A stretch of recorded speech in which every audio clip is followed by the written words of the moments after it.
Hello and welcome to the Mobalytics patch 11.3 tier list. I'm Danox Harrison. I'm going to waste no time before jumping into these changes, and there is a decent amount to discuss, especially when it comes to the items. Let's get stuck right into it. Starting off with the top lane, in the God tier we have Cho'Gath, Garen and Malphite, and in the S tier we have Sion, Nasus, Pantheon, Darius and Shen. So in the top lane, the most significant change we've seen is a flurry of nerfs to bruiser items. Goredrinker got another hit, Sterak's got toned down, and Ravenous Hydra got nerfed as well. I think the significant one is the Goredrinker Sterak's combo, which a lot of champions were using to great success to withstand insane amounts of damage and still being capable of doing massive damage themselves while in the mix of a team fight. These items still look to be decent, but they were massively elevating certain champions, and the full scope of how these changes impact them will become clear over the patch, but for now, they're definitely looking a tad weaker. The Moonstaff combo hasn't been doing nearly as well in low-elo as it has been in high-elo, and even then it's a bit scattered. I think the item combo is powerful in the right scenarios, even after being toned down this patch, but it often takes reliance on your allies and a coordinated team, and for that reason we've seen the new additions take a bit of a dive down as they settle into top lane. First up is Garen, and with Stridebreaker he's found a mythic which really allows him to flourish. Got him in a slow and a short dash has allowed him to stay on his targets much more effectively, and that's always been Garen's biggest weakness. Once on top of the target he's able to shred through them, and squishier enemies will have little counterplay between his silence and the execute on his ult. Laning phase has always been solid for Garen, and he does well in a range of melee matchups. Ranged matchups can be a bit trickier, but with your innate sustain, it keeps you healthy until you can find a window to get on top of them. And then with team fights, it's often about the angle of approach. Having Stridebreaker isn't going to make you suddenly able to zoom through a team fight and get to the backline, but if you come in from a different angle, from a flank, whether that's from a TP or just finding a good route to go behind them, you can devastate the enemy backline, especially with the power of that silence, which has a really long duration later in the game. Gnar has had such a huge chain of buffs that he's now at the point where he's really performing solidly. He's not quite what he used to be in the sense that his mini Gnar isn't as oppressive in lane, but his Mega is so incredibly powerful that it'll beat most champions up and dominate team fights. In lane, you can use your range to trade healthily with most melee matchups, and your jump means you're rarely in too much danger.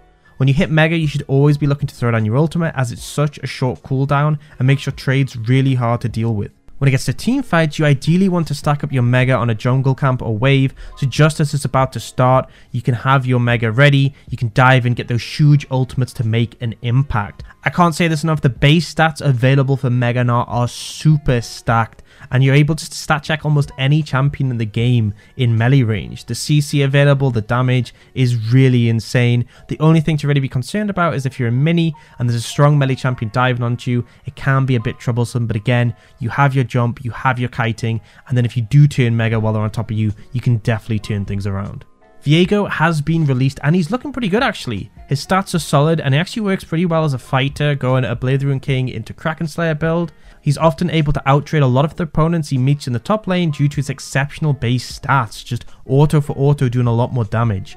Now his kit takes a bit of getting used to, especially his passive, as being able to steal other champions' kit is a powerful tool but also requires you being able to play those champions as well, at least to a decent extent. Now a big tip is champions that don't function well without the ultimate are not a good choice. For Nidalee and Elise, you're stuck in human form, which is really underwhelming, and on top of that, if you're using your passive on an underfed champion, you get their stats and items, so you'll end up underfed yourself. I've seen a fair few Viegos make that mistake and almost instantly die as a result. There's been a decent amount of Viego's jungle, but I'm not really convinced it's the best place for him, but things are always open to change with the release of a new champion. Right now, top is definitely looking solid however.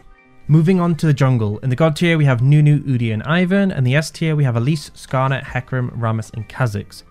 Now the biggest change in the jungle is the nerfs to Olaf. He was a dominant force, but after Goredrinker, Sterak's and his kit receiving nerfs, he's dropped down from S tier, and this may allow other junglers to flourish in his absence. We're still seeing a range of strong junglers holding up from 11-2, and even with minor nerfs to Ivern and Elise, we don't expect things to shift too much.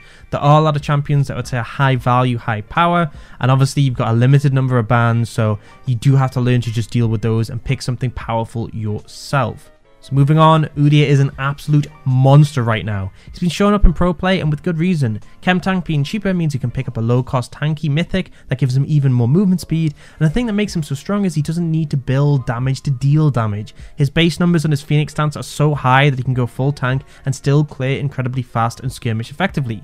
Lich Bane is often picked up as a solitary damage item, but it's not essential. His skirmishing is powerful with his point and click stun, mobility and sustained damage, but his clear is S tier, so the best dudios will efficiently clear their jungle and look to challenge for the opponent's camps while also finding time to assist their lanes. Essentially, his pace at getting around the map means he's capable of contributing so much to the team. Now, Rek'Sai has been a little bit of a sleeper, but she's actually been having solid results in solo queue thanks to Prowler's Claw, and she's one of the few champions who actually build it. The reason it syncs so well is the fact that you can use it while burrowed to easily land her knockup. It definitely makes a more bursty assassin build, and often we see Edge of Night coming in second to help your survivability in dueling, but if you're looking for a high impact jungler to take over the early game and be able to snowball it, then Rek'Sai is a great pickup. A lot of the old strengths are still there in terms of being able to find creative gank angles and essentially ignoring terrain thanks to your tunnels. I will say that Rek'Sai does tend to fall off, and although this isn't different with the assassin build, there is still potential for you to find kills in the backline if you find a good angle, but you definitely want to snowball and look to close out sooner rather than later. I will say, if you're thinking back to the old meta where Rek'Sai was very much a knocker bot when it went full tank, this is very different, a lot more impact here. Echo keeps seeing his mythics being nerfed, but he's not bothered by any of them. His kit is just super strong for jungle skirmishes, and the change that made his clear more effective has meant he's unlikely to be pushed out without significant changes. He's better at ganking overextended laners, which is why he's performing so well in solo queue and low elo specifically, because players have a tendency to view wards as optional and not pay too much attention to the minimap. A flanking Echo is incredibly difficult to deal with, and if the enemies are overextended, it's often too late to react by the time you see him show up and his W appear.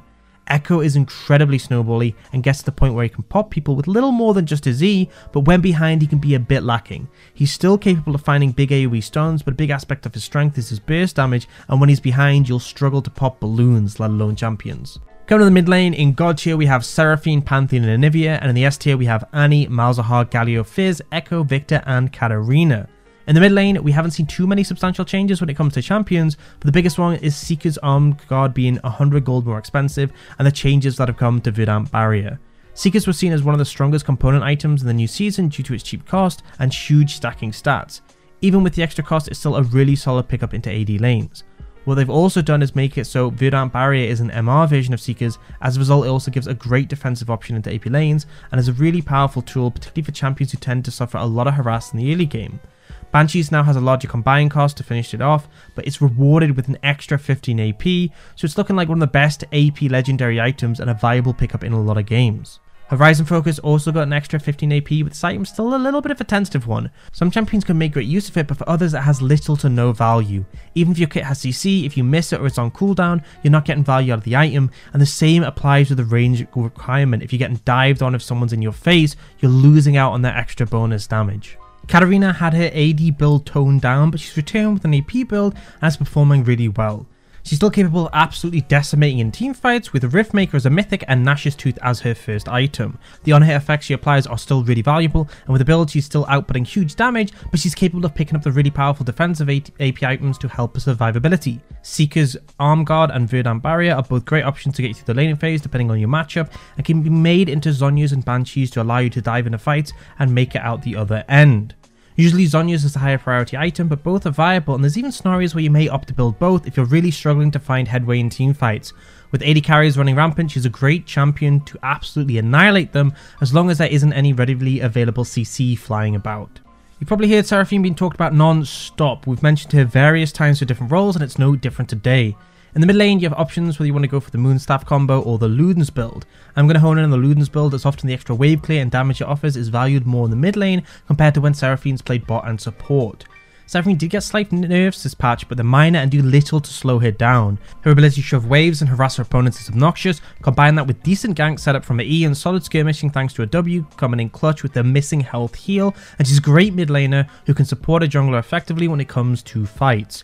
Seraphine's big asset is her team fighting. She's able to get huge value when paired with allies, whether it's through setting up her E to land hard CC, shielding allies, stacking notes, or most importantly, landing game-winning ultimates. Her ult duration resets whenever it hits allies and enemies, and that means you can fire it down a team fight and it'll cover a huge distance. She's almost impossible to face in chokes, and if the enemy team tries to engage in it from one direction, it's an easy setup for her.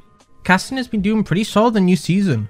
Losing Sarah's shield on Rod of Ages was initially problematic, but he's managed to find his place, and the build we'll highlight today is Everfrost. You're forgiven for forgetting this item existed, but Caston is really appreciating it, giving him some hard CC. He can easily rift walk to find picks with it, and it makes his dueling really effective as you can land a full combo after the active. Caston's late game has always been stellar, but with Seekers and Verdant Barrier being great defensive options early, he's able to navigate trickier lanes effectively. 1 to 5 is always going to be somewhat rough, so don't worry about falling behind in CS, losing out on prio, or having to reset more than you'd like. Once you hit 6, the extra safety allows you to have some more freedom, and it only gets better from there. That being said, I've seen Castons harass and even kill disrespectful opponents, so don't be afraid to take trades in lane if the enemy mid is making mistakes. Moving on to the AD carries. In the God tier we have Jhin, Seraphine and Kai'Sa, and in the S tier we have Tristana, Ashe, Misfortune, Vayne, Senna and Swain. AD carries are still performing really well despite the Gale Force nerf. With Shieldbow being buffed this patch, we may well see it show up a bit more, but currently Gale Force is still the leading option, with Kraken Slayer being a solid option for the champions that sync with it. We also saw Phantom Dancer change. It's been given 20 AD in exchange for some attack speed, and it's also lost some attack speed from its proc, but it now takes 1 less stack. Overall, this is a pretty positive change. I'm interested to see which champions will look to utilize this. Vayne is definitely one of them, but outside of that, the champions we've seen flourishing have usually opted into Runaan's or ignored Zeal items, but they could change due to this patch. First up, Senna has emerged thanks to some changes which have allowed her to easily proc Kraken Slayer with her Q. She's also had changes to her attack speed scaling, so the build is very different from what we've seen before. These are changes that came through on 11.2, and over the course of the patch, people started to pick Senna up and optimize this build and start to see play at the professional level as well. Now there's a lot more sustained DPS, and she plays a lot more like a traditional AD carry. It's a really powerful build, and similar to Senna prior to this patch, you'll be able to output long range harass and scale massively into the late game. Ginsu's really rounds out this build as the huge amount of crits and it stacks from these items and a passive gets converted into on-hit damage, which you can easily apply with her kit. It's definitely a different feel for Senna, so it'll take a bit of getting used to. The Lethality Senna is definitely a bit more around that long range poke, harass and burst, whereas this has a lot more sustained DPS in the fight and feels more like your traditional auto attack based AD carry. Jinx got some massive buffs on this patch. She wasn't seeing much play rate prior to this, but she was performing okay when she got picked up. She's lost a bit of base HP as compensation, but in return she's had her rocket range extended, her rockets now scale better with attack speed, and her traps activate faster. She's really benefiting from these changes, able to dominate teamfights and have much higher DPS with the rockets. Couple that with Runaan's being quite cheap since the changes not too long ago, and it's easy for her to get her core items and start taking over the game. The quicker traps is a really significant change that shouldn't go underrated. In terms of self peel or even following up on your support CC, she's much more effective, and it's a really nice change that makes her so much smoother to play. Oftentimes, prior to this, you'd have scenarios where your traps would just take far too long to turn on, and as a result, the enemy had already moved past them. Big thing to remember is that any dashes that pass over the traps will get halted, so they're a great tool against mobile divers who normally cause you huge issues. Moving on to the supports. In the God tier, we have Leona and Seraphine, and in the S tier, we have Janna, Soraka, Alistar, Lulu, Zillion, Thresh, and Rell. Now, support hasn't changed drastically this patch, but one critical change is Chemtech Putrifier. The change lists that whenever you shield or heal an ally, the next instance of damage within 5 seconds will apply 60% grievous wounds. This is a super powerful effect, it's by far the easiest grievous wounds to apply and at the 60% level, particularly for champs like Seraphine or Soraka who can easily apply this to multiple allies, especially if they have Moonstone. With how many healing champions are in the meta at the moment and the strength of Ravenous Hunter and things like Gore Drinker, I can see this being a really solid option in a lot of scenarios. As always though, it is difficult for supports to buy full items after their mythic, and in most instances I'd prioritize the mythic first, as especially for supports that have some really powerful effects. That being said, an early Oblivion Orb is a cheap option that'll do the job if you need to cut down healing in lane against things like Yuumi or Soraka, and then you can look to upgrade it later when you get to those team fights. Thresh is still standing strong, and it's because of his versatility. Playing into aggressive melee champions, he's great at dissuading them. His Flay can shut down the engage of an Alistar, Leona or Rell, and his Lantern is an invaluable tool that can allow certain immobile champions to function where they otherwise couldn't. The strength of Thresh is that he can also challenge scaling lanes with enchanters. His Hook and Flay are great tools to look for 2v2 kills and punish laners who are looking to harass. This flexibility that Thresh offers makes him a really powerful blind pick who can find value in almost any composition. There's actually been some variation in builds as well. Qmax with Aftershock is the standard when you're looking to play aggressive and serve as an initiator, but there's been some players going Wmax with Guardian in scenarios where you're serving as a heavy peel bot. It's worth considering whether you're in a game where the alternative will serve and giving it a go. Bard's been pulling solid numbers. I'll say without a doubt that he's a tricky champion to master, but his ability to harass and play around his portals and chimes aren't matched by many. He's the king of roaming and can make huge impact on the map while also setting up plays with his ult. I'd say when it comes to carry supports, he's definitely up there due to the impact he can make, but also he has considerable damage, especially into the later stages when he's stacked up his meeps to nuke opponents. If you're looking to play Bard, then it's worth going into the practice tool and getting to grips with his portals and finding spots and angles where you can go through. I'd also advise turning Smartcast off for his E, because being able to see where the portal is going before you place it allows you to avoid missing the mark and having a portal that doesn't travel all the way through. That can often be a death sentence. When you're wanting to protect your AD carry, Janna is excellent at it. The peel she offers is hard to match, and similar to Thresh, she's really good at shutting down the engages from the popular supports in the meta. Particularly against Rel, she can interrupt a W when she dismounts, and that can put her in a really rough position as Rel ends up with such low movement speed, so she becomes an easy target. Janna is able to harass and threaten throughout the laning phase, but she really shines in the late game where she can use her peel tools to effectively shut down dive, and this is augmented by Moonstone to provide huge amounts of healing to shake off damage. I think a hidden benefit of Janna that isn't really focused on is a passive giving movement speed to allies approaching her. If your AD carry has Gale Force, they already get an extra movement speed from the mythic passive, and this just adds to that. Ideally, when you're playing team fights, you want to just be a little bit behind your backline so you can peel without being threatened. Although if there's a window to make a big play with a tornado, then you can obviously step up, but for the most part you are serving as a backliner and you want to keep yours safe. That wraps things up for 11.3. We're still seeing a ton of changes week in, week out. Although it didn't shift up the tiers too much for this video, we're still seeing so many item changes, and with new builds being discovered, it can drastically swing champion levels, so be sure to subscribe so you can keep updated and on top of the meta. Thanks for watching and see you next time.